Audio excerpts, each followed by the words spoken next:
I'm on the phone with Alan Knecht, partner at Digital Always Media, DAM, out of Toronto, Canada. Good afternoon, Alan. Thanks for agreeing to the interview. Oh, my pleasure. Thanks, Bill. Great. Alan, you're a seasoned web professional. You and I have been at this for a number of years now. In fact, back to the 90s. And I want to tap into your experience on trends today. And I have a few questions for you. Go right ahead. Look into the crystal ball for me. You just recently posted something about Twitter, how to create happenings. What's that all about, and how does that fit into the web professional trends for 2014?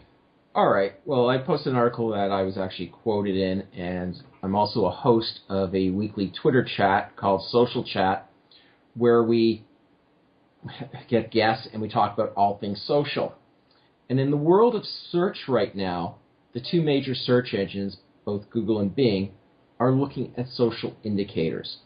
Who's talking about your brand?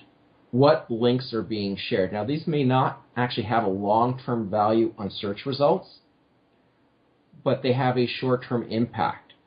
If you put up a blog post as a brand, for example, today, and you just put up on your website 3 years ago, 4 years ago, if you had written really good titles, wrote amazing copy, that from a search engine perspective, you had a good shot at it ranking well when somebody searched on the topic.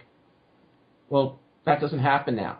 Now the search engines are looking for, is there a buzz around your topic? So now you have to have amazing content. You need to put it out on Twitter, on a G+, post it on LinkedIn, post it on Facebook, and get people talking about it, adding comments to your blog post. And they're looking at these social indicators, at that embedded link in the tweet. Is this a hot topic? And we see this every day with news. Why does one news article rank on top of another one?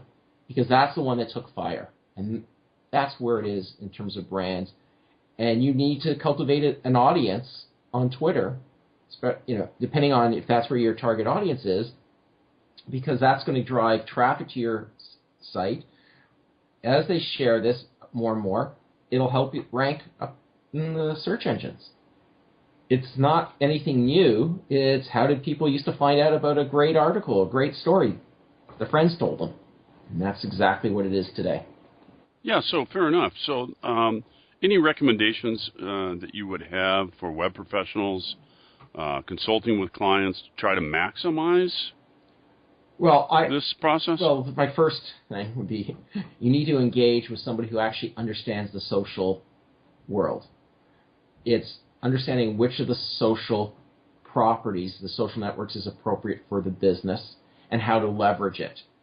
And when you do choose a social network, whether it's Twitter, whether it is Google+, and I hate to say it, Google's forcing us all into the Google+ world through a series of back-end issues, but you need to apply resources to it as well. And that's the biggest challenge that as web professionals, we know we can go and tell our clients, you need to go sign up for Google+ in your blog we can put the author meta tag in, and we need to go get the avatar going, which is part of the WordPress Gravatar, and we need to do this, and you can tell them and do it all. But if they don't maintain it, if they're not actually using those networks, you're asking for a disaster. And that's, unfortunately, as web professionals, we think of build the website, hand over the keys, and we're done. And now that you have to integrate it with social, you can't turn over the keys. You have to make sure your client is trained, or they've been introduced to someone who can remotely be their community manager on social and explain to them and teach them how to promote their work and how to engage with people outside of the website, be it Twitter, be it G+, be it on Instagram, Pinterest, wherever. Yeah, rock solid advice. Well, we certainly appreciate all that you do, Alan, and have done over the years for the web profession. Your insights today on trends for sure, and most definitely for your time today. Oh, my pleasure. Anytime.